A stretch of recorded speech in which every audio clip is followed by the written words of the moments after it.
I think there's so many people that know for a fact that osteoporosis is merely lacking calcium in your bone. But the problem with that viewpoint is when you start taking calcium, you will make your bones slightly more dense, but you do not decrease your risk of getting fractures. So taking calcium is not only not the answer, but it can make things worse. One of the challenges with osteoporosis is there's really no symptoms, but you do have an increased risk of getting a fracture. And the problem is if you're older and you fracture your hip, boy, the recovery from that is just devastating. Most people that fracture their hip do not live past a year after the fracture. So it's not a good prognosis. The problem with taking calcium is it actually increases your risk of getting a fracture. Interesting. I mean, if you think about it, one of the biggest, best predictors of a myocardial infarction, heart attack, is having a high CAC score, which stands for coronary artery calcification score. It's the calcium in your coronary artery that predicts heart attacks. And so by dumping more calcium into your body, you're just going to worsen the situation. Calcium is very unique in that we definitely need it, but we really need to get it from our diet primarily. We shouldn't be getting it from a supplement, at least a lot of it, especially what's recommended. I think it's like 1,000 milligrams per day. That's like way, way too much because our body does not get rid of calcium very easily. And that also goes with other minerals like iron, for example, whereas potassium is easily excreted if we have too much. But certain minerals do not exit the body very easily. So if you're dumping all this calcium in the tissues, you can end up with excess calcium. And if you think about it, as people age, they tend to calcify, don't they? Their joints start filling up with calcium, their arteries fill up with calcium. They have all sorts of spurring in their back. But here are some problems with too much calcium. Arrhythmias, increase your risk for getting a stroke, heart attack, high blood pressure because the arteries become calcified. There's no elasticity. You get soft tissue calcium, not just calcium in the arteries, but calcium in the joints and the other tissues of the body, not to mention excessive amount of calcium in your kidneys as a kidney stone. Other symptoms would be constipation, depression, psychosis, arthritis, tendinitis, bursitis, and even abdominal pain. So too much calcium is not good.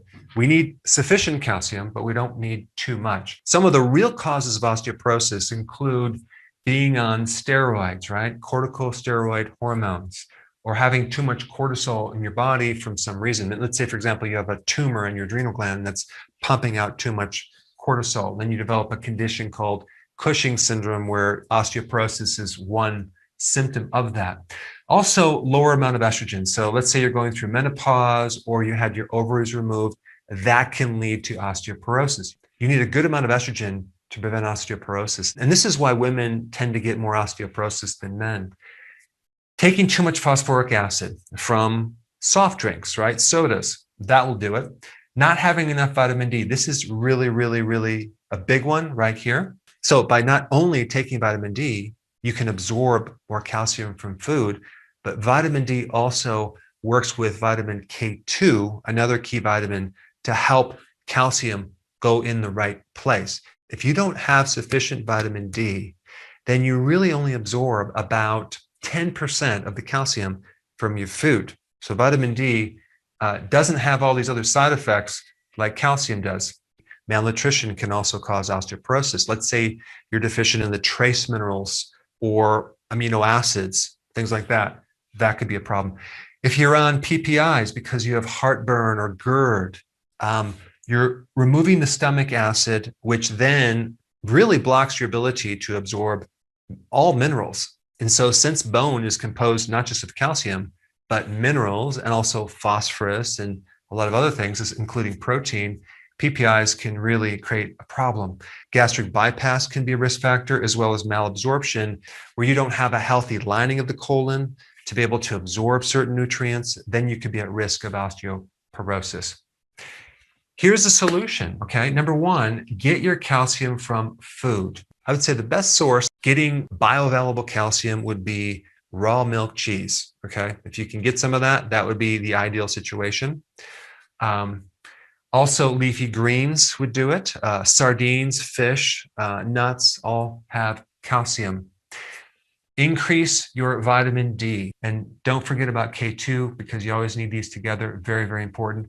I would recommend if you're going to take 20,000 international units of vitamin D, then you need 200 micrograms of this K2 together.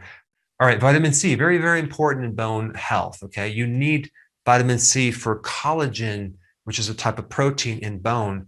Bone is not just minerals, it's part protein, and vitamin C is a key factor. If you don't have enough vitamin C, you're not going to be able to build bone. In fact, people that have a subclinical vitamin C deficiency, like a borderline scurvy situation, their bones are always osteoporotic.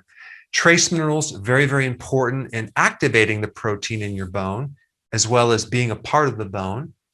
And so a good trace mineral product will be essential for bone. And I want to back up to vitamin C. Make sure you take a food-based vitamin C, not a synthetic version of vitamin C.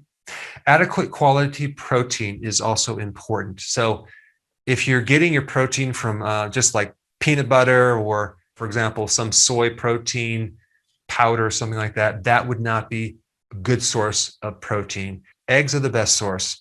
Seafood, shellfish, fish, meat, all high quality protein. Betaine hydrochloride is another thing I would recommend if you have osteopenia or osteoporosis, because that fixes the lack of stomach acid that's probably creating all the symptoms for acid reflux. So betaine hydrochloride, especially as you're getting older, is important to start absorbing these minerals as well as breaking down the protein that's needed to form bone.